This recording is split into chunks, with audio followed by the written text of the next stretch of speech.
있습니다. 코로나 시대에 하나님 천만의 많은 성도들이 예수님 앞에 나오기보다는 하나님 세상 가운데 치우쳐서 살아가는 모습이 여전히 안타까운 모습으로 남아 있습니다. 예수님, 저희들 이 마지막 때에 깨어 기도함으로 주님의 뜻을 헤아리며 예수 그리스도의 앞에 더 가까이 갈 수 있는 귀한 믿음의 시간이 될 수 있도록 이 시간에도 성령님 충만케 하여 주시옵소서. 모든 영광 주님 앞에 올려드리며 우리를 구원해 주시는 예수 그리스도의 이름으로 간절히 기도드리옵나이다. 아멘. 오늘 하나님의 말씀 보시겠습니다. 우리 마태복음 7장에 있는 말씀 보시겠습니다.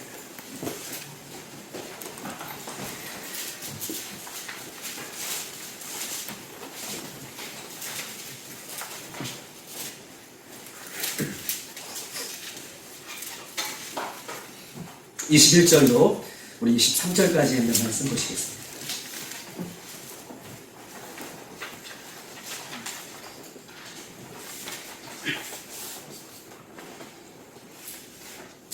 우리 21절로 23절까지 있는 말씀 우리 다 같이 그렇게 합독하시겠습니다. 시작. 나더러 주여 주여 하는 자마다 다 천국에 들어갈 것이 아니요 다만 하늘에 계신 내 아버지의 뜻대로 행하는 자라야 들어가리라. 그날에 많은 사람이 나더러 이르되 주여 주여 우리가 주의 이름으로 선지자 노릇하며 주의 이름으로 귀신을 쫓아내며 주의 이름으로 많은 권능을 행하지 아니하나이까 하리니 그때 내가 그들에게 밝히 말하되 내가 너희를 도무지 알지 못하니 불법을 행하는 자들아 내게서 떠나가라 하라. 아멘. 할렐루야. 반갑습니다. 우리 한번 옆에 분하고 인사하겠습니다. 반갑습니다. 잘 오셨습니다. 아멘. 아멘. 반갑습니다. 잘 오셨습니다. 오늘 금요일에 우리 백정장님 오셔서 더 반갑습니다. 너무 반갑습니다. 오늘도 우리 하나님께서 저희들에게 말씀해 주실 때에 오늘도 귀한 말씀 한 절이라도 우리가 붙들고 귀하게 승리하는 시간 되기를 주님의 이름으로 축복합니다. 저는 실질적으로 무당은 보진 않았지만 우리가 TV에서 무당들을 보면 이 무당들이 정한수를 떠놓고 혹은 어떤 그 무당이 어떤 그 신들한테 열심히 빌고 그렇게 기도하는 모습을 보면 참 대단하다라고 할 정도로 그들은 진짜 목숨을 걸고 그렇게 죽기 살기로 그렇게 기도하는 모습은 이 시대에 우리가 예수 그리스도를 믿는 우리가 우리 기도하는 모습과 한번 비교해 볼 때 우리는 어떤가를 한번 비교해 보는 시간이 되었으면 좋겠습니다. 또한 무당이 받은 부적들, 그 TV에서 보면 무당이 받은 부적들을 보면 그 부적들을 비계 속에서도 집어넣고 팬티에도 집어넣고 속옷에도 옷소매에도 집어넣고 이불에도 집어넣고 심지어는 지갑에도 끼워넣고 그것을 얼마나 애지중지하게 갖고 다니는 그 모습을 TV에서 한번 볼 수 있습니다. 예수 그리스도를 믿는 사람들이 하나님의 말씀이 성경책을 소중하게 갖고 다니는 그 모습보다 어떻게 보면 그 미신이 주는 그 부적 이것을 더 애타게 더 소중하게 간직하는 그 모습들을 보면 이 시대 예수 믿는 우리들의 모습은 어떠한가를 한번 비교해 볼 수 있는 장면의 모습이 아닌가라고 싶습니다. 그런데 이런 사람들의 특징이 있어요. 그렇게 열심히 최선을 다하고 그렇게 기도하고 그 어떤 부적을 소중하게 간직하고 살아가지만 그들의 특징은요. 자기에게 있는 돈, 그 다음에 능력, 재주 이런 것을 통해서 어떤 신의 마음을 얼레고 달래서 자신의 목적을 이루어내죠. 그런데 그들의 특징은 자신은 변하지 않는다는 것입니다. 미신을 쫓는 사람들의 대부분의 모습을 보면 최선을 다하죠. 재능으로, 또한 돈으로, 시간으로. 그런데 그들의 목적은요. 그 어떤 존재가 그들에게 주시는 축복, 그들에게 이루시는 어떤 응답 이것들만 바라는 것이지 그들의 모습은 바뀌지 않고 그들의 모습은 변하지 않는다라고 그렇게 이야기할 수 있습니다. 우리가 알라딘의 요술램프 열심히 비벼대면 진이라는 것이 툭 튀어나와서 그 다음에 자신의 소원을 이루지만 그러나 그의 모습은 열심히 비벼댄 그 알라딘은 변하지 않는 삶을 늘 살아갑니다. 참된 믿음은요 하나님을 변화시키는 것이 아니라 오늘 제목은 바른 신앙을 갖자라고 하는 제목을 가지고 한번 나눌 텐데 참된 신앙은 하나님을 변화시키는 것이 아니라 절대적인 그 진리이신 하나님의 말씀 앞에 내 자신이 변하는 것이고 내가 바뀌어가는 것이고 내가 돌이키는 것이에요. 그것을 예수님 누누이 말씀하듯이 십자가를 지는 삶이다 라고 얘기해요. 나를 따라오려거든 자기를 부인하고 십자가를 지고 나를 쫓을 것이라 라고 예수님께서 분명히 말씀해 주신 것처럼 이 세상의 그 어떤 미신들은 어떤 신비한 존재를 어르고 달래서 어떤 자신의 목적을 이루고 자신은 변화하지 않지만 바른 믿음과 바른 신앙과 우리가 예수님을 믿는 사람이라는 것은 어떻게 해요? 하나님을 변화시키는 것이 아니라 그 진리이신 예수님의 말씀 앞에 내가 변하고 내가 바뀌고 내가 새로워지고 내가 하나님 앞에 온전히 서가는 그런 모습이 나에게 있어요. 그렇게 변화하는 것이 바른 신앙인 것을, 바른 믿음인 것을 성경은 우리에게 이야기하고 있는 것입니다. 오늘 본문의 7장 21절로 23절 이렇게 써있죠. 나더러 주여 주여 하는 자마다 천국에 들어갈 것이 아니요 다만 하늘에 계신 내 아버지의 뜻대로 행하는 자라야 들어가리라. 22절 그날에 많은 사람이 나더러 이르되 주여 주여 우리가 주의 이름으로 선지자 노릇도 하고 주의 이름으로 귀신을 쫓아내며 주의 이름으로 많은 권능을 행하지 아니하였나이까 하니 23절 그때에 내가 그들에게 밝히 말하되 내가 너희를 도무지 알지 못하니 불법을 행하는 자들아 내게서 떠나가라 라고 이야기하고 있습니다. 즉 다시 말해서 오늘 마태복음 7장 23절에는 어떤 사람들이 예수의 이름으로 많은 권능도 행하여 예수의 이름으로 귀신도 쫓아내요. 예수의 이름으로 많은 권능과 선지자 노릇 하지만 예수님께서 그들을 바라보실 때 뭐라고 말씀하시냐면 나는 너를 도무지 알지 못한다 라고 결론을 줘요. 이 사람들이요 지금 누구를 의지하고 있어요? 예수의 이름을 의지하고 있어요. 예수의 이름을 의지해서 선지자 노릇도 하고요. 예수의 이름을 의지해서 귀신을 쫓아냈다고 얘기하고요. 예수의 이름을 의지해서 권능을 행했다고 얘기해요. 그런데 예수님께서 23절에 나는 너희를 예수님의 이름을 부르지만 도저히 알지 못한다라고 결론을 짓고 있습니다. 너무 놀라운 말씀이죠. 우리가 예수의 이름으로 모였잖아요. 우리가 예수님을 부르잖아요. 우리가 예수님 앞에 예배하잖아요. 우리가 예수님 앞에 기도하고 우리가 예수님 앞에 찬송한다는 것이죠. 그런데 오늘 3절에 보면 오늘 21절부터 23절에 보면 그 예수의 이름으로요 권능을 행하고 예수의 이름으로 선지자 노릇하고 예수의 이름으로 귀신을 쫓아냈는데 예수님께서는요 너희를 도저히 알지 못한다 라고 이야기하고 있는 것입니다. 이 말은 무슨 뜻입니까? 왜 예수님께서 이렇게 단호하게 내가 너희를 도저히 알지 못한다 라고 하시는 이유는 무엇입니까? 이들은요 예수의 이름으로 권능을 해왔지만 더욱 중요한 것 예수님의 능력보다 예수님의 그 어떤 이름을 가지고 귀신을 쫓아내고 어떤 일을 행하는 그 어떤 능력보다 자신이 예수의 이름 앞에 변화되는 것 자신이 예수님의 이름 앞에 변화받는 것 자신이 예수의 이름 앞에 새로워지는 것 변화되지 않는 그 모습을 가리켜서 어떻게 해요? 예수님이 내가 너희를 도저히 알지 못한다라고 얘기하고 있는 거예요. 이런 모습이다. 바리새인들, 서기관들, 종교인들 그들은요 하나님도 알았어요. 말씀도 알았어요. 말씀을 철저히 지키는 사람이었습니다. 그런데요 그들은 구원받지 못하시고 예수님이 이 땅에 오셔서 예수님의 진리의 말씀을 선포해 주셨음에도 불구하고 그들은요 구원받았다라고 하는 이름이 한 명도 기억하지 않아요. 왜냐하면 예수님의 이름 앞에 그들은 하나님의 이름으로 많은 것들을 행할지라도 예수님의 이름 앞에 자신들의 삶이 바뀌지 않고 변하지 않고 자신의 삶이 새로워지지 않았기 때문에 오늘 예수님은요 주여 주여 이름만 불러도 예수님은 변하지 않는 삶을 여전히 가지고 있다면 나는 너를 도무지 알지 못한다 라고 그분은 이야기하고 있어요. 여러분 이해되셨어요? 예수님께서 오늘 너희를 도저히 알지 못한다 라고 하는 것은 주여 주여 하는 자마다 천국에 들어가지 못한다고 얘기하고 있잖아요. 다만 하나님의 뜻대로 행하는 자, 그 뜻대로 행하기 위해서는 내 자신을 바꾸는 것이죠. 내 자신이 새로워지는 것이죠. 내 자신이 변화되는 것이에요. 이럴 때 하나님께서 너가 참 내 제자인구나 라고 안다라고 하는 것을 오늘 본문에 우리에게 말씀해 주고 있는 것입니다. 하나님의 뜻대로 행하는 자, 하나님의 뜻대로 행하기 때문에 하나님의 말씀 앞에서 자신의 삶이 변화되는 삶이에요. 하나님의 뜻대로 내가 행하는 사람이 어떻게 내가 변하지 않고 뜻대로 행할 수 있겠어요? 이것은 외식하는 것이에요. 내가 예수님을 믿는다고 얘기하면서 내가 예수님의 진리의 말씀을 행한다고 얘기하면서 내가 진리의 예수님의 말씀의 뜻대로 산다고 하면서 나는 변화하지 않아요. 그건 가짜죠. 그럼 진리가 아니죠. 그럼 내가 따라가는 건 아니죠. 오늘 말씀처럼 주여 주여만 외치는 것이죠. 그렇죠. 성경 분명하게 얘기하고 있잖아요. 주여 주여 하는 자만 천국에 들어갈 것이 아니라 다만 예수님의 뜻대로, 그 말씀의 뜻대로 내가 변하여서 그 말씀을 따라가는 자, 그것이 예수님 십자가를 지는 자고 예수님의 진리의 말씀에 서는 자임을 성경은 우리에게 이야기하고 있습니다.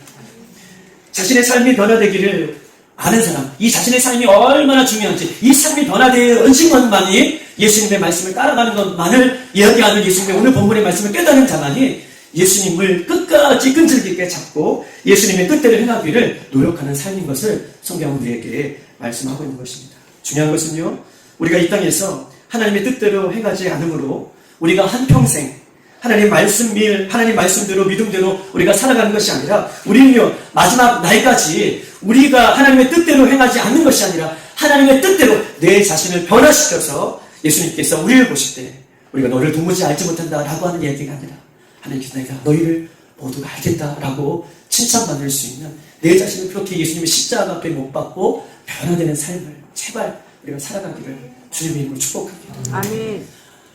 저도 그렇고요. 우리 모두가 그렇게 살아야 돼요. 예수 믿기 전에 삶을 다 내려놓고 예수 믿고 난 이후에 우리의 삶이 새롭게 변하는 것. 이것이 참된 믿음이고 진짜 믿음인 것을 성경 66번이 우리에게 알려주고 있는 것이잖아요. 우리가 오늘 이 밤에 그런 밤 되기를 소망합니다. 그러면 우리가 이 땅에서 주님 다시 오실 때까지 참된 신앙과 믿음을 갖기 위해서 반드시 우리가 필요한 세 가지 조건이 있어요. 오늘 이 세 가지 조건만 이야기하고 우리가 여러분들에게 이 세 가지 조건이 우리 심정에 잘 박힌 것처럼 박히기를 소망합니다. 우리가 참된 신앙과 참된 믿음을 가지고 나를 변화시키고 끝까지 말씀대로 살아갈 수 있는 이유는요, 첫 번째, 이 세상에 태어난 모든 사람은 반드시 죽는다는 것을 기억하셔야 돼요. 참된 믿음과 신앙은 어디서부터 오느냐? 이 세상에 모두 태어난 사람은 반드시 죽는다. 반드시 하나님 앞에 선다. 이 세상에 태어날 때 우리가 늘 사람들이 말하죠. 이 세상에 태어날 때는 순서 있게 태어나더라도 우리가 하나님 앞에 갈 때는 순서가 없게 가는 것입니다. 중요한 사실은요, 오늘 이 밤에 우리가 이렇게 예배하는 순간에도 많은 사람들이 죽어가는 사람이 있다는 것입니다. 우리가 이렇게 예배하고 이렇게 찬양하고 이렇게 기도하고 하나님을 예배하는 이 순간에도 어느 곳에서는 지금 죽음을 맞이하고 있는 사람이 있고 죽어가는 사람이 있고 죽음 앞에 기다리고 있는 사람이 있다라고 얘기할 수 있는 것입니다. 그 죽음을 맞이하는 사람 보세요. 어른들뿐만 아니라 그 죽음을 맞이하는 사람은 청년, 부모, 또 청소년, 그 다음에 어린아이, 지금 갓 태어난 아기도 죽을 수가 있다라고 얘기해요. 모든 사람을 막론하고 사람은 다 죽는다는 것입니다. 내 자신이 오늘 이 밤에 죽을 수도 있다는 사실들을 우리가 기억해 볼 때에 내가 오늘 이 밤에 예배드리다가 내가 오늘 이 밤에 죽을 수 있다 라고 한다면 여러분 이 시간을 어떻게 보내야겠습니까? 내가 오늘 이 밤에 하나님께서 나를 부르시면 내가 하나님 앞에 설 수 있다 라고 하는 이 마지막 밤이라면 우리의 신앙과 우리의 믿음은 어떤 신앙과 어떤 믿음이겠습니까? 우리는 은연중에 우리 삶 가운데 나는 아직도 살 날이 아직도 남아있어. 나는 내 삶 가운데 아직도 나는 내일도 보장되어 있겠지 라고 하는 이 마음이기 때문에 우리의 신앙이 느슨해지는 거예요. 오늘도 내일도 모레도 또 일주일도 한 달도 1년도 이런 모습이 없다고는 할 수 없지만 이런 모습이 우리의 마음 가운데 자리 잡고 있으니 오늘도 똑같고 내일도 똑같은, 그러나 오늘 전체적인 맥락에서 하나님은 오늘 이 밤에 나를 부를 수도 있고 우리 인간은 반드시 죽는다 라는 것을 기억할 때에 그 마음을 갖고 있는 사람의 신앙과 믿음은요 절대적으로 진실할 수밖에 없고 절대적으로 어떻게 해요? 하나님을 찾을 수밖에 없고 절대적으로 말씀 앞에 설 수밖에 없는 그 모습을 갖고 있다는 것입니다. 오늘 성경을 찾아보지 않았지만 우리 모두는 다 죽을 수 있는 존재다. 아멘. 오늘 이 밤이라도 죽을 수 있는 존재다. 하나님 부르시면 가는 거잖아요. 그렇죠? 하나님 부르시면 우리 모두가 가는 거잖아요. 이것을 잊지 말고 살아가는 거예요. 내일도 하나님 나를 부르시는 존재입니다. 나를. 주일날도 나를 부르실 수 있는 그 날입니다. 그렇게 매일매일 살아가는 신앙과 믿음은 아주 정말 하나님 보시기에 기뻐하시는 내 자신을 변화시킬 수밖에 없는 그런 믿음으로 살아간다. 두 번째는요, 우리가 오늘 생각해 볼 것은 예수 안에 영원한 생명이 있음을 잊지 않는 거예요. 할렐루야. 예수님 안에 영원한 생명이 있음을 잊지 않고 살아가는 것이다. 여러분 잊어버리지 않았으면 좋겠어요. 예수님 안에 영원한 생명이 있다. 예수님 안에. 어떤 생명은요? 영원한 생명이 그 안에 있다라고 얘기하는 것입니다. 우리 한번 말씀을 찾아보십시다. 마태복음 22장에 있는 말씀 찾아볼게요.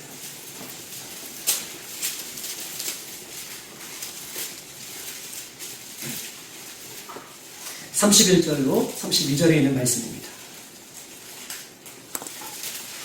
31절, 32절 다 같이 시작. 죽은 자의 부활을 논할진대 하나님이 너희에게 말씀하신 바 나는 아브라함의 하나님이요 이삭의 하나님이요 야곱의 하나님이라 하신 것을 읽어보지 못하였느냐. 하나님은 죽은 자의 하나님이 아니요 살아있는 자의 하나님이시라 하시니라. 아멘. 한번 저를 봐보십시다. 오늘 이 많은 사람들이 예수님, 오늘 사도계에 대한 부분들이 쭉 오늘 22장 부활에 대한 논장으로 이제 부활이 없다고 하는 이 사도계인들이 이 부활에 대해서 쭉 예수님 앞에 물어보는 거예요. 그러면서 예수님께서 31절 대답하기에 죽은 자의 부활을 논할진대 하나님께서 너희에게 이렇게 말씀하셨다라고 하면서 예수님께서 이 말을 오늘 32절에 나는 아브라함의 하나님이요 이삭의 하나님이요 야곱의 하나님이라 하신 이것을 읽어보지 못하였느냐. 하나님은 죽은 자의 하나님이 아니요 살아있는 자의 하나님이라 라고 하는 이 말씀을 하실 때에 부활을 믿지 않는 사도교인들이 아무 말도 못하고 돌아가는 장면이 오늘 본문의 장면인 것입니다. 여러분 보세요. 여러분 이 말이 무슨 말입니까? 하나님은요 죽은 자의 하나님이 아니라 살아있는 자의 하나님이라. 이게 무슨 말입니까? 하나님은 죽은 자의 하나님이 아니라 살아있는 자의 하나님이라. 그러면서 지금 하나님을 어떻게 얘기하고 있냐면 하나님은 아브라함의 하나님이요 이삭의 하나님이요 야곱의 하나님이다. 그러면서 하나님은 죽은 자의 하나님이 아니라 살아있는 자의 하나님이라 라고 이야기하고 있어요. 그리고 일단락이 끝나는 거예요. 하나님은 죽은 자의 하나님이 아니라 산 자의 하나님이라는 것은 무슨 뜻입니까? 하나님은 죽은 자의 하나님이라 아니라 산 자의 하나님이라는 것은 이런 뜻입니다. 우리가 출애굽기에도 우리가 쭉 볼 것이지만 이 성경의 시작 앞에 나와 있는 아브라함의 하나님, 이삭의 하나님, 야곱의 하나님 이 이름의 이스라엘 백성들의 조상의 하나님들을 쭉 연구하고 있어요. 그런데 이 아브라함도 이삭도 야곱도 이미 예수님께서 오시기 전에 이미 죽은 사람입니다. 그런데 하나님은 죽은 자의 하나님이 아니라 산 자의 하나님이라 라고 얘기하는 것은 이미 아브라함도 이삭도 야곱도 죽음으로 그 인생이 끝났다면 하나님은 죽은 자의 하나님이죠. 그렇죠. 아브라함도 이삭도 야곱도 죽음으로 그의 인생이 끝났다면 하나님은 죽은 자의 하나님이에요. 그런데 하나님이 산 자의 하나님이라 라고 말씀하시는 이유는 아브라함도 이삭도 야곱도 육신은 죽었지만 그의 영은 하나님과 영원히 살고 있기 때문에 할렐루야. 아멘. 그 육신은 죽었지만 하나님과 영원히 살고 있기 때문에 영원히 살고 있는 그 사람들을 바라보면서 하나님은 죽은 자의 하나님이 아니라 산 자의 하나님이라 라고 이렇게 이야기하는 거예요. 이해되셨어요? 아멘이십니까? 아멘. 아멘. 하나님 죽은 자의 하나님이 아니세요. 그들은 죽은 것이 아니라 그의 영혼은 영원히 하나님 앞에 함께 하시고 있는 자다라고 고백하고 있는 것입니다. 오늘 출애굽기 3장 6절에 있는 말씀 한번 찾아보십시다. 출애굽기 3장 6절에 있는 말씀.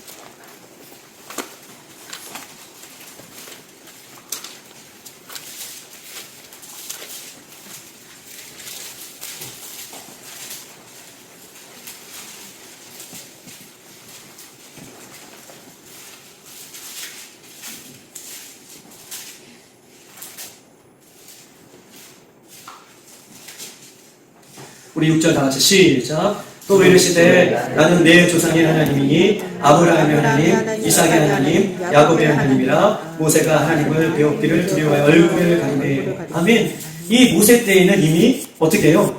조상들의 이름 아브라함도 이삭도 야곱도 죽은 사람이에요. 그런데 하나님께서는요 이 조상들의 이름을 거령하면서 모세에게 이야기하는 것, 나는 그들의 하나님이다, 살아있는 하나님이다 라고 하는 것을 출애굽기에 말씀하고 있는 것입니다.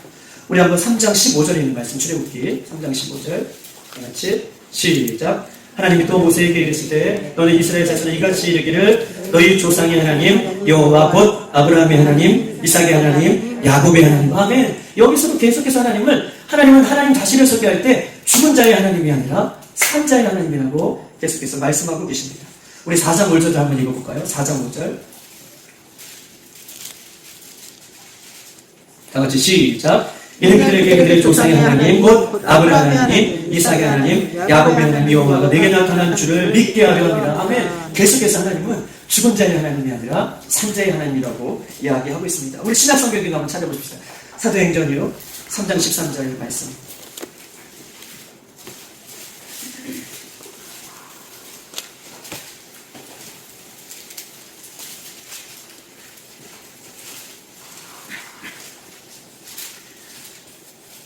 시작. 아브라함과 이삭과 야곱의 하나님 곧 우리 조상의 하나님이 그의 종 예수를 영원롭게 하였느니라. 너희가 그를 넘겨주고 빌라도와 놓아주기를 결의하는 것을 너희가 그 앞에 거부하였으니 베드로가 설교하는 거예요. 그러면서 베드로가 어떻게 꺼내냐면 우리 하나님을 아브라함과 이삭과 야곱의 하나님인 것을 계속해서 끄집어내는 이유는 그 하나님이 죽은 하나님이면 이 조상들이 죽은 그 조상이 있고 아브라함과 이삭과 야곱이 죽음으로 끝난 인생이라면 그 하나님을 이야기하지 않겠죠. 그런데 계속해서 그 조상들의 이름을 끄집어내면서 구약에도 그렇고 신약에도 그렇게 이야기하는 것은 하나님은 지금도 살아계신다. 그리고 그 살아계신 하나님 앞에 예수 그리스도를 믿고 죽어가는 모든 영혼들이 어떻게 해요? 살아있음을. 그래서 살아계신 하나님인 것을, 살아있는 자의 하나님인 것을 그렇게 고백하고 있는 것입니다. 구약의 이스라엘 백성들은요 하나님의 이름을 부를 때 이렇게 조상의 이름을 불렀지만 그들은요 이렇게 조상의 이름을 부르는 이유를 몰랐어요. 우리는 지금 이렇게 설교를 통해서 들어서 알지만 그 조상들은요 계속해서 아브라함과 이삭과 야곱의 하나님을 부르지만 그 의미를 제대로 모르고 그렇게 부르고 있었던 것이 그들의 모습인 것입니다. 그런데 예수님께서는요 그 이유에 설명하면서 하나님은요 죽은 자의 하나님이 아니라 산자의 하나님이라고 그 뜻을 의미 있게 우리들에게 말씀하고 있는 것입니다. 보십시다.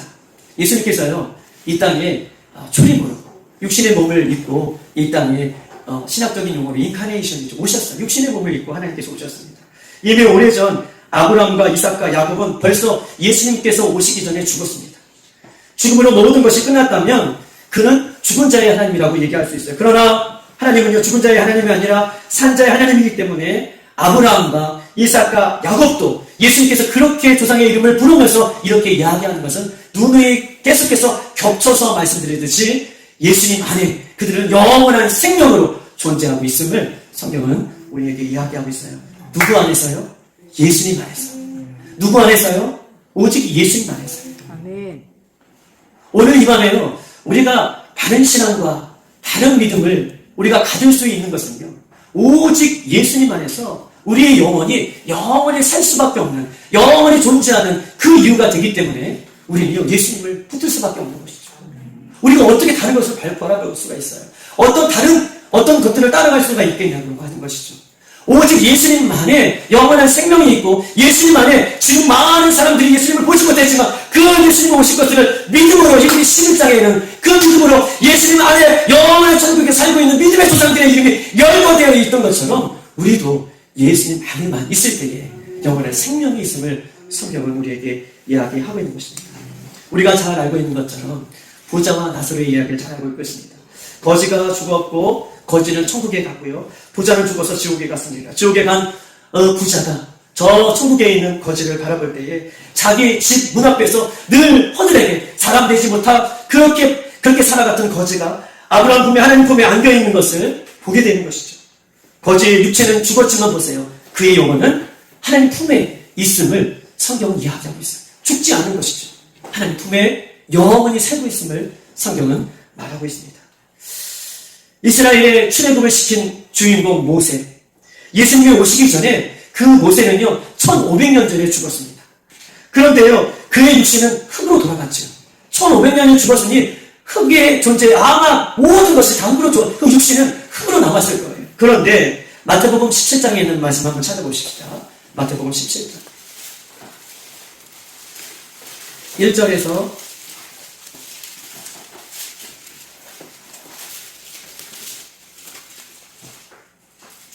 3절까지 있는 말씀 천천히 한번 읽어볼게요. 17장 1절에 3절 시작. 엿새 후에 예수께서 베드로와 야고보와 그 형제 요한을 데리시고 다른 높은 산에 올라가셨더니 그들 앞에서 변형되사 그 얼굴이 해같이 빛나며 옷이 빛과 같이 이어졌더라. 그때에 모세와 엘리야가 예수와 더불어 말하는 것이 그들에게 보이거늘 놀라운 사실이죠. 예수님 오시기 전에 모세는 1500년 전에 죽었다라고 말씀을 드렸습니다. 그런데 변화산에서 예수님의 형체가 바뀌시고 얼굴에 같이 빛나고 옷이 아주 눈과 같이 휘어지는 예수님의 모습을 예수님의 제자들이 변화산에서 봐요. 그런데 예수님이 누구와 대화하는 것을 보게 되는데 그때 오늘 본문에 보니까 예수님이 모세와 엘리야와 대화하고 있는 모습을 예수님의 제자들이 봅니다. 모세는 언제 죽었다고요? 1500년 죽었는데 육신은 흙으로 돌아갔지만 그의 영혼은 영원히 예수님 앞에 살아있는 모습으로 남아있는 것을 성경은 이야기하면서 오직 예수 그리스도 안에만 영원한 생명이 있음을 우리에게 말씀하고 있는 것입니다. 어떤 신학교수가 우리가 영혼만 예수님 앞에 산다고 한다면 우리의 육신은 굳이 부활할 필요가 있겠느냐라고 하는 이야기로 요새 자유적인 신학자들은 굉장히 문제가 많은 것을 보게 되는 거예요. 예수님 신학을 공부했다고 말씀을 연구했다고 다 그들이 예수님 믿는 것이 아닙니다. 어떤 신학자는요, 성령의 역사는 끝났다. 오순절 마가의 다락방에 우리 사정제 나토라는 이 마가의 다락방에 오순절 성령의 역사는 끝났다. 그리고 성령의 역사는 그때 단회적으로 끝났기 때문에 지금 성령의 역사는 이루어지지 않는다라고 하는 그런 이야기를 하는 사람들이 너무나 많습니다. 그런데 오늘 본문에 보세요. 창세기에는요 2장 8절에도 이렇게 써 있습니다. 우리는 인간은요 반드시 죽는다라고 창세기에 써 있습니다. 우리 한번 창세기 2장에 있는 말씀 찾아보십시다.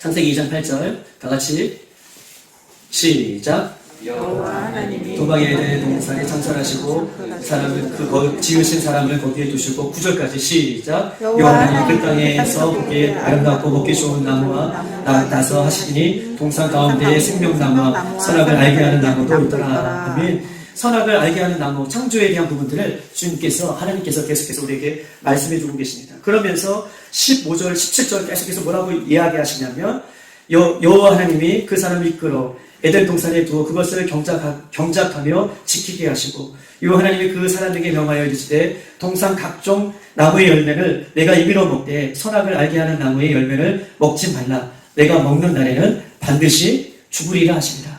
여러분 보십시다.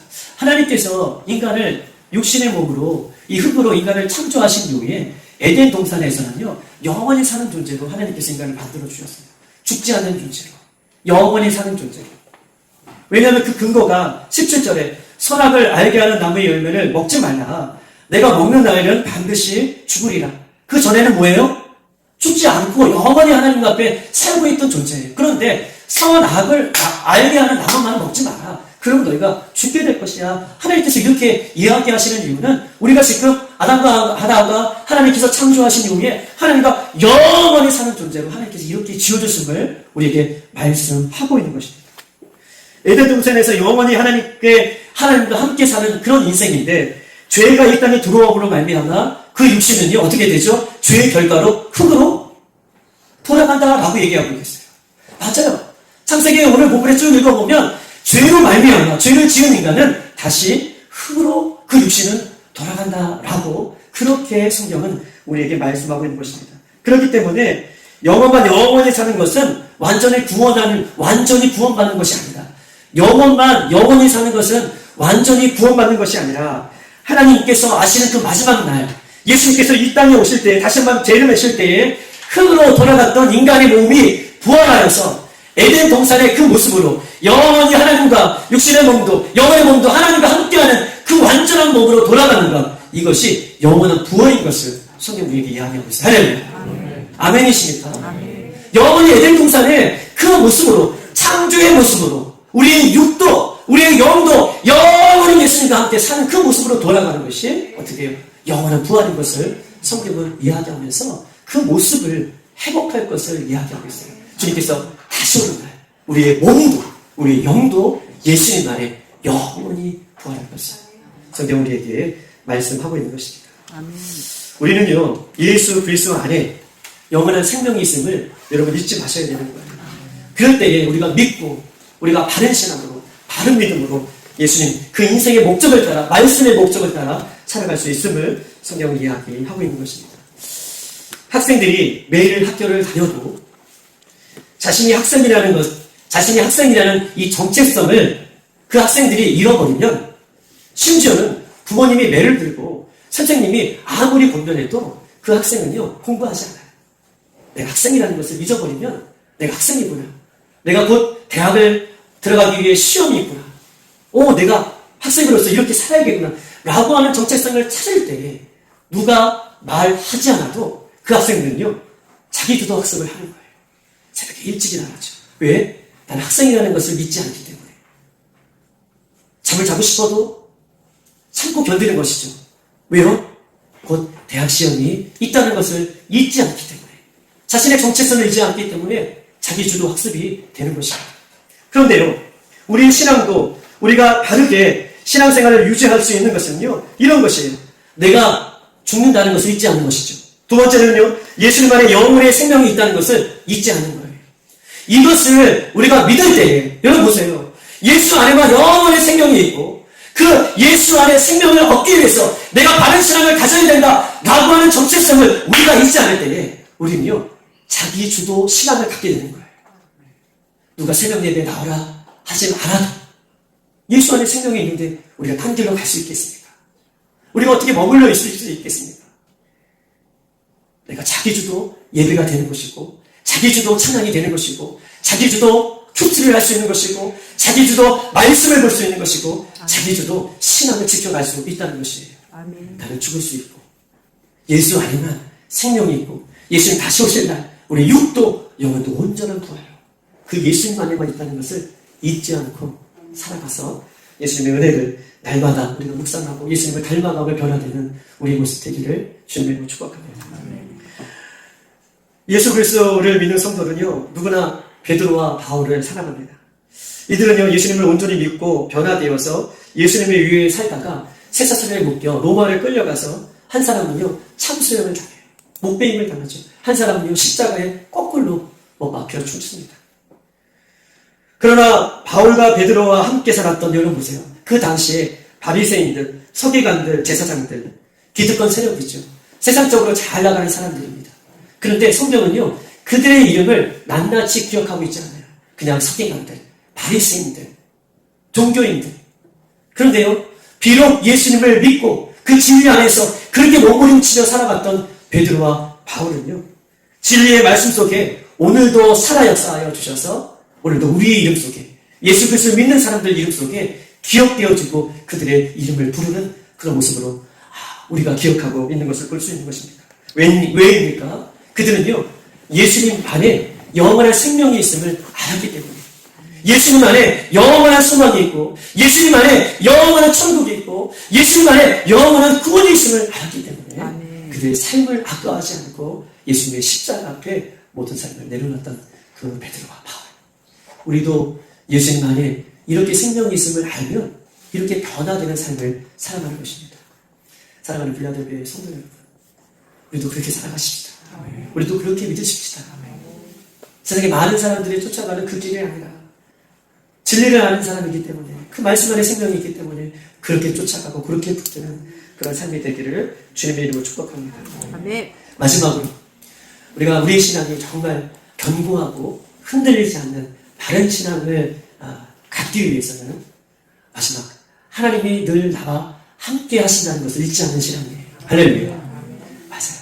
예수님이 늘 나와 함께하고 계시다 라는 신앙을, 믿음을 잊어버리지 않을 때 우리는 늘 바른 신앙을 갖게 되는 것입니다. 우리 한번 찾아보십시다. 시편 139편입니다.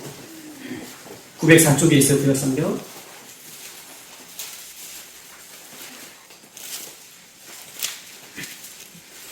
7절에서 10절까지 있는 말씀입니다.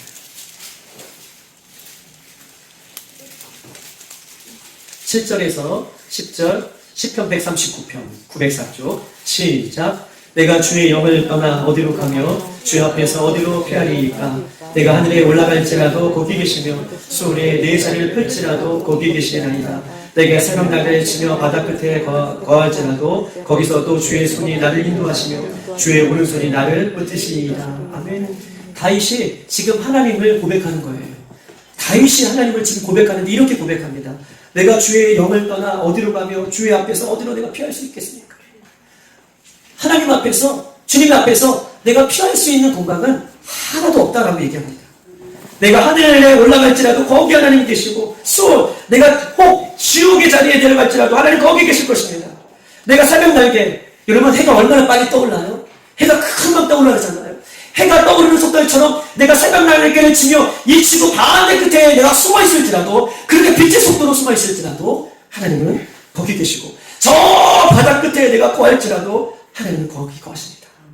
주의 손이 나를 인도하시며 주의 오른손이 나를 거기서도 붙드십니다 라고 고백하면서 하나님은 어떤 곳에 있든지 하나님은 거기 계신다라고 그가 하나님을 믿고 있는 신앙, 코랑대로 신앙을 갖고 있다라고 이야기할 수 있는 것입니다. 우리 한번 찾아보십시다. 이사야 52장 12절 1031쪽에 있습니다.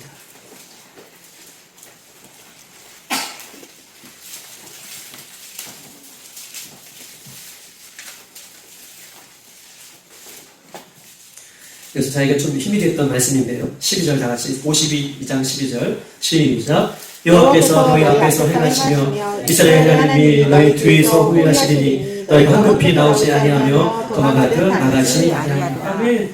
하나님에 대한 부분을 이사야가 고백합니다. 하나님 뭐라고 얘기하고 있어요? 여호와께서 너희 앞에서 행하시며, 하나님께서 우리 앞에서 행하시며 이스라엘 하나님이 너희 뒤에서 호위하시며 너희가 황급히 나오지 아니하며 도망가듯 나오지 아니하리라. 하나님께서 앞에도 계시고 뒤에도 계시고 우리를 끌어안고 계시기 때문에 내가 어떤 순간에도 어떻게 해요? 황급하게 도망가지 아니하겠다라고 이사야가 그렇게 고백하는 거예요.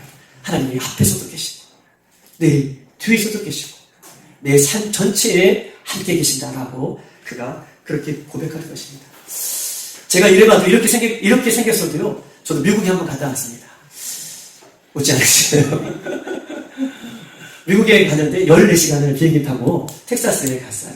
장인어른이 거기 계셔서 텍사스에 갔다 와서 거기 흰돌교회인가요? 거기서 설교를 하고 왔는데요. 근데 14시간을 가는데 신기한 걸 제가 체험해서, 늘 중국에는 13년 동안 늘 왔다 갔다 하기 때문에 얼마나 많이 왔다 갔다 했는지 여권이 하나가 다 찍히고도 또 한 가지 새로 발급한 여권이 거의 반이 찍힐 정도로 남을 공간이 없을 정도로 딱 맨날 보면 중국하고 한국이었거든요. 근데 미국에 가다 보니까 여러분 이런 것들이 있었어요. 뭐냐면 저희가 AA 항공을 타고 이제 밤에 인천공항에서 출발했어요. 그런데 밤에 쭉 출발하더니 가보신 여러분 경험해 보신 사람들이 있듯이 쭉 비행기를 타고 밤에 출발했으니까 밤을 계속 날아가는 거예요. 근데 밤과 낮에 경계선이 있더라고요. 모르시네. 밤과 낮에 경계선이 있는 부분이 있어요. 그래서 밤을 계속 출발하다가 날아가다가 어느 순간 밤과 낮의 경계선을 이렇게 넘으면 저쪽에서 해가 동이 터요. 그리고부터는 계속 날아가는 방향이 낮이기 때문에 계속 이제 밤만 펼쳐지는 거예요. 이해되셨죠? 또 한번 제가요, 이제 북경에서 2007년도에 북경에서 터키 갔어요. 근데 이제 중앙아시아를 이제 이렇게 넘어가서 가는 길이었어요. 이거는 미국 갈 때는 태평양을 가로질러서 가는 거고, 이제 이거는 북으로 올라가서 중앙아시아를 거쳐서 터키까지 가는 북경에서 가는 한 7시간인가 정확한지 모르겠어요. 근데 몇 시간을 날아가는데 그때는요 밤에 우리가 날아갔지만 계속 밤의 시간만 이렇게 보내고 갔습니다. 그래서 도착하는 시간에도 역시 새벽 밤이었어요. 해를 보지 못했어요. 즉 다시 말해서 태양은요 60억 인구를 모두가 비춰주지만 태양은요 60억 인구를 모두가 비춰주죠. 근데 밤이 되면 60억 인구를 비출 수가 없어요. 태양은 모든 사람을 비추지만 태양은요 시간과 공간의 제약을 받습니다. 그런데 우리 하나님은 성경에 영이시라고 얘기하고 있어요. 하나님은 영이시니 예배하는 자가 영과 진리로 예배한 자가, 하나님은 영이시기 때문에 시간도 공간도 제약을 받지 않으시죠. 어디에서나 예수님을 부르면, 하나님을 믿으면 그 하나님은요 내 앞에서도 계시고 내 뒤에서도 계시고 우리와 늘 함께 하시는 임마누엘 하나님인 것을 성경 우리에게 말씀하고 있는 것입니다. 하나님은 영이시기 때문에 우리와 함께 하시고, 예수님은 천국에 올라가시면서 뭐라고 말씀하시냐면 다시 내가 올 때까지 성령을 너희에게 부어주리라 라고 말씀하셨습니다. 성령께서, 보혜사 성령께서 우리와 늘 함께 하시죠. 하나님은 우리와 함께 하시고 보혜사 성령 하나님께서도 우리와 함께 하심을 성경 우리에게 이야기하고 있어요. 나와 함께 계시는 하나님, 이 하나님을 내가 진심으로 믿는다면 내가 어떠한 상황 가운데에도 나의 믿음이 흔들릴 수가 없는 것입니다. 나의 신앙이 어떠한 순간 속에서도 어떻게 해요? 다른 길을 걸어갈 수밖에 없죠. 왜냐하면 지금 나와 함께 하시기 때문에. 이 믿음이 중요한 거예요. 이 믿음이 나의 순교하는 그 순간까지도 나를 가게 하는 거예요. 그 이후에 믿음 또한 나에게 허락하시는 그 믿음이 나와 함께 하시는 하나님을 믿는 것이다 라고 성경은 이야기하고 있는 것입니다. 우리의 삶은요, 언제나 예기치 못하는 아픔과 예기치 못하는 경험들을 우리가 할 때가 있어요. 우리의 삶은 늘 시온의 대처럼 형통한 삶이 아니라, 보세요. 우리의 삶은 늘 시온의 대처럼 형통한 삶이 아니라 예수를 믿어도요, 우리는 시험이 들 수도 있고 문제에 봉착할 수도 있고 어려움을 당할 수도 있습니다. 그러나 아까도 서두에 말씀드렸죠. 예수님은 우리와 어떻게 하고 계신다고요? 함께 하신다. 아멘. 예수님 우리와 함께 하신다. 예수님이 우리와 함께 하심에도 불구하고 우리에게 어려움이 찾아오거나, 예수님이 우리와 함께 하심에도 불구하고 우리에게 문제가 찾아오거나, 예수님이 우리와 함께 하심에도 불구하고 인생의 문제가 해결되지 않는 순간을 맞이한다고 해서 우리들은요, 염려하거나 근심할 필요가 없습니다. 왜냐하면 예수님이 함께 하심에도 불구하고 문제가 찾아오고 어려움이 찾아온다면, 함께 하심에도 불구하고 그런 순간들이 찾아온다면 하나님께서는요, 그 안에 분명한 하나님의 숨은 뜻이 숨겨져 있기 때문에, 우리는 알 수 없지만 하나님의 숨은 뜻이 그 속에 숨겨져 있기 때문에 우리는 염려하거나 절망하거나 낙심할 필요가 없다라고 얘기해요. 왜냐하면 하나님이 함께 하심에도 불구하고 그런 문제를 우리가 받아들여도 하나님 그 속에 분명한 뜻을 갖고 있다라고 이야기하고 있는 것입니다. 우리 한번 찾아보십시다. 시편 34편 10편에 있는 10절에 있는 말씀입니다. 826쪽에 있습니다.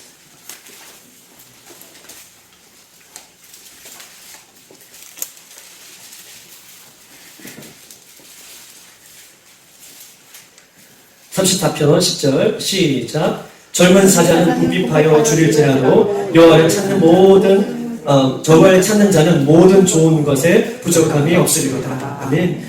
젊은 사자는 궁핍하여 줄일지라도 여호와를 찾는 모든 자들은 좋은 것에 부족함이 없으리로다.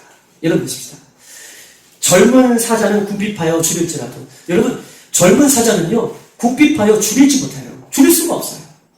늙은 사자는, 어린 사자는 이렇게 전제를 달았을 때에는 그 사자가 늙었기 때문에, 어리기 때문에 줄였구나, 궁핍하구나, 이렇게 우리가 이해할 수 있지만, 오늘 본문의 시편 10절에는요, 젊은 사자는 궁핍하여 줄일지라도, 즉 젊은 사자는요, 자기가 힘이 왕성하기 때문에, 능력이 있기 때문에 줄일 수 없는데, 혹 그 젊은 사자가 줄일지라도 여호와를 찾는 모든 자는 좋은 것에 부족함이 없으리로다. 왜냐하면 하나님이 우리와 함께 하시고 우리의 작은 음성에도 귀 기울여 주시는 그 하나님이시기 때문에 그렇게 고백하는 거예요. 다윗은 이렇게 고백합니다.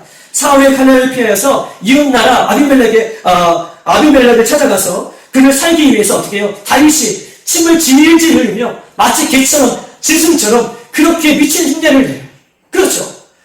즉 하나님의 다윗과 함께 계심에도 불구하고 다윗은요, 이 사울 왕을 위해서 열심히 싸웠던 1등 공심에도 불구하고 이렇게 미친 사람처럼 개처럼 질질 흘리는 상황을 맞닥뜨렸다 할지라도 하나님은요, 다윗과 함께 하시기 때문에 이 다윗이 하나님을 의지하는 그 순간 하나님은 사울을 피하시고 다윗을 끝까지 이스라엘의 두 번째 왕으로 세우시는 은혜를 경험하게 되는 것입니다. 이게 믿음이에요.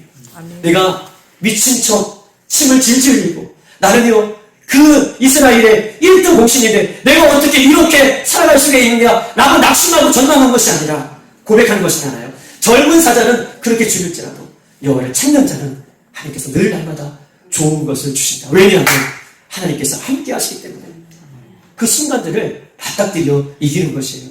침을 질질 이기는 그 순간도 이기게 되는 은혜가 이 다윗의 고백을 통해서 우리 모두에게도 있기를 주님의 이름으로 축복합니다. 사랑하는 여러분, 사람은 죽을 땐 못다한 이름 때문에 후회하지 않습니다. 내가 이렇게 못다한 꿈이 있구나. 사람이 죽을 때는요, 후회하는 것이 있어요. 내가 꿈이 있었는데, 비전이 있었는데 이것을 못 이뤘구나 라고 해서 후회하는 것이 아니라 사람이 죽을 때는요, 바르게 살지 못한 것 때문에 사람이 후회해요. 여보, 내가 미안해. 주님, 내가 이렇게 바르게 살지 못했습니다. 못다한 꿈 때문에 사람은 후회하는 것이 아니라 죽음 앞에 있는 사람은요, 내가 바르게 살지 못한 것 때문에 늘 후회합니다. 우리가 빌레이 그레이엄 목사님, 저는 73년도에 오셨더라고요. 여의도에. 저는 그 빌레이 그레이엄 목사님 세대를 다녀요. 저 74년생이니까. 그런데 요 구동방송을 듣다 보니까 이 빌레이 그레이엄 목사님 50주년, 53주년인가 그렇게 행사하면서 다시 전국에 있는 모든 사람들이 이 월드컵 경기장에 모여서 그렇게 빌레이 그레이엄 목사님 그렇게 뜨거움을 주었던 이 나라 민족이 다시 한번 그 뜨거움을 회복하고자 하는 운동을 극동방송 주체로 이렇게 한다라고 얘기해요. 그런데 이런 보십시다. 마지막에 빌레이 그레이엄 목사님이 돌아가시기 직전에 이제 많은 사람들이 복음의 선구자니까 많은 사람들이 기자들이 찾아갑니다. 목사님, 이제 하나님께서 부르실 날이 멀지 않았는데 후회되는 일이 무엇입니까? 라고 그렇게 물어봤어요. 그러면 대부분 기자들은 빌레이 그레이엄 목사님 입에서 이런 얘기가 나올 줄 알았어요. 내가 더 많이 복음을 증거하지 못해서 후회합니다. 더 많은 사람을 구원하지 못해서 후회합니다. 더 세계와 열방을 위해서 더 애쓰고 힘쓰지 못해서 내가 후회합니다. 라고 하는 이야기를 할 줄 알았는데 빌레이 그레이엄 목사님이 이렇게 얘기합니다. 죽음 직전에 내가 사랑하는 가족들과 더 많은 시간을 보내지 못해서 후회합니다. 또한 그분이 또 계속해서 이렇게 해요. 내가 사랑하는 사람들과 가족들과 함께 시간을 함께하지 못해서 후회합니다. 죽음 직전에 있는 많은 사람들은요, 사랑해야 할 사람을 사랑하지 못했기 때문에, 예수를 믿는 사람은요, 말씀대로 살지 못했기 때문에 후회한다는 거예요. 꿈 때문에, 비전 때문에 후회하는 것이 아니라, 사랑하는 사람과 더 시간을 보내지 못하고, 예수 믿는 사람은 사랑하는 예수님의 말씀대로 살지 못한 것 때문에 후회한다라고 얘기할 수 있는 것입니다. 우리는 다 하나님의 심판대 앞에 설 것입니다. 사랑하는 여러분, 진리는요, 유행을 타지 않습니다. 진리는 유행을 타지 않아요. 진리는요, 시간이 가도 변하지 않는 것이 진리인 것입니다. 이것은요, 사람들의 의견이나 세상의 많은 문화가 그렇게 진리가 아닌 것처럼 이야기하도 사람들의 의견 때문에 진리가 흔들리거나 세상의 문화 때문에 진리가 변하지 않습니다. 아멘. 진리는요, 유행을 타지 않고 진리는요, 시간 가도 변하지 않는 것이 진리인 것이죠. 오늘 예수님은 우리에게 세 가지를 얘기하셨어요. 진리의 말씀. 사람은 반드시 죽는다. 하나님 앞에 심판 앞에 선다. 또 한 가지, 예수님의 말씀 안에, 예수님 안에 영원한 생명이 있음을 성경은 우리에게 말씀하고 계십니다. 또한 그 예수님은 우리와 늘 함께 하신다 라는 사실을 우리가 기억할 때 우리의 신앙의 옷깃을 다시 옮길 수가 있어요. 느슨해진 우리의 신앙을 바르게 세울 수 있다라고 성경은 우리에게 이야기하고 있는 것입니다. 우리가 일평생 참된 믿음과 신앙을 가지며 주님 다시 오실 때까지 자기주도 신앙으로, 자기주도 믿음으로, 자기주도 예수님을 그렇게 의지하는 신앙으로, 학생들만 공부해라가 아니라 우리 믿음의 사람들 이 세 가지를 꼭 기억하고, 누가 해라가 아니라 자기주도로 그렇게 주님을 찾고 의지할 수 있는 우리들의 모두가 되기를 주님의 이름으로 축복합니다. 아멘. 우리 한번 이 시간 찬양하고 다시 한번 기도하도록 하겠습니다. 슬픈 마음이 있는 사람,